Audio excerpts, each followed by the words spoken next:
Welcome back. Alright, so it's been a minute since I did some MLB news. We're gonna dive right back into this baby right here. Breaking news a couple days ago, a week ago. It was officially official. Nolan Arenado is being traded to St. Louis in an absolute just mega deal. As you guys know, where you follow baseball, Arenado is a top 10 player in the game. I think it's safe to say he's top 15. I don't want to hear the Coors effect. I hate hearing that with Rocky players. Always plays in Coors Field. I don't want to hear that excuse. Nolan Arenado is a ball player. He is a really good player, and so with him going to the Cardinals, that's a big move.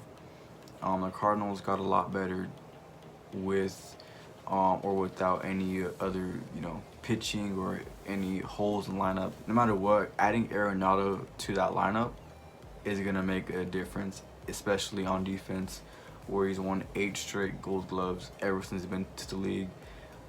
That's pretty insane. So Arenado being traded for a few prospects, and the Rockies are also sending $50 million to the Cardinals. I don't know why, but they're obviously desperate to trade Arenado. Arenado was desperate to get out of Colorado, and so they got it done, and he is now a Cardinal. So I'm talking about it from both perspectives a little bit, starting with the Cardinals. Now, like I said, they're getting an MVP caliber player in Arenado. They already got Goldschmidt a couple years ago, who, now Goldschmidt and Arenado, both divisional foe opponents with the Rockies, the D-backs, with the Dodgers. So I know them both well. They're both great players. I loved watching them play. I didn't like when they beat us, because especially Goldschmidt, he was a Dodger killer, but they're both fun to watch. They could play great defense, and they could obviously hit the ball really good. And so 3-4 in the lineup, maybe 2-3 in the lineup in St. Louis, they're going to put up mashing numbers.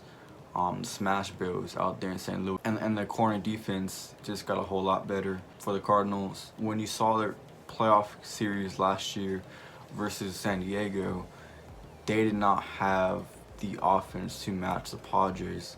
That is why they lost that series, because they didn't have enough offense to muster up enough runs. Really, that's why they lost. So adding Arenado is going to help that offense. It's going to generate more runs and going to have more power threats in that lineup, which they need.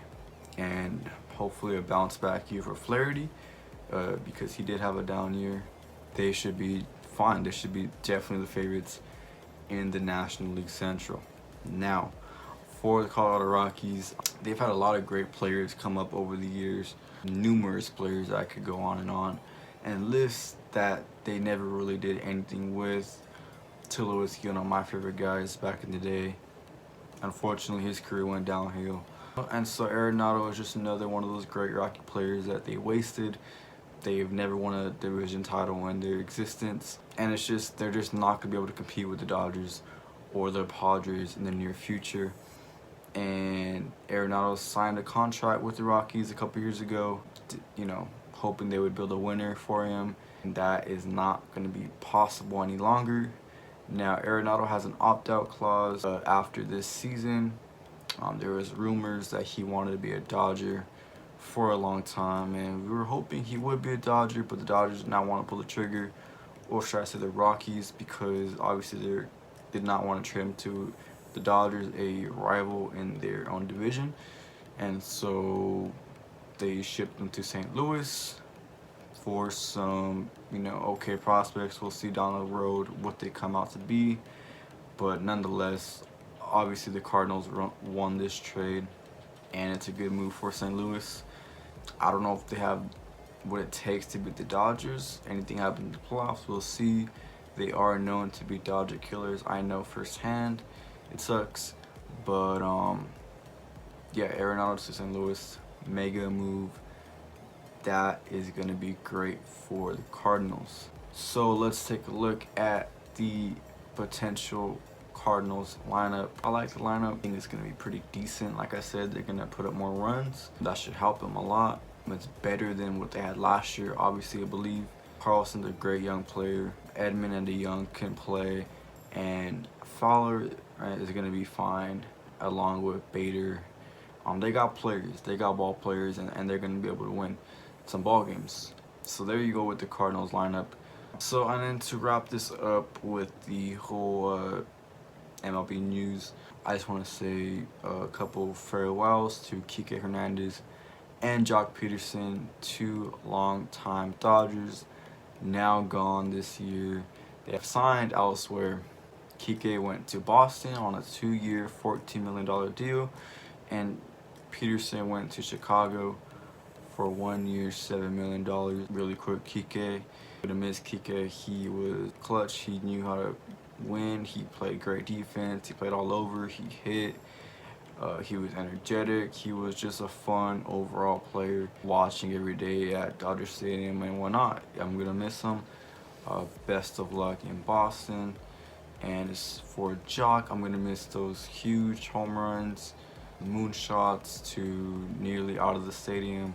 He showed up in the postseason unlike anyone else, honestly, and we're gonna really miss that for sure.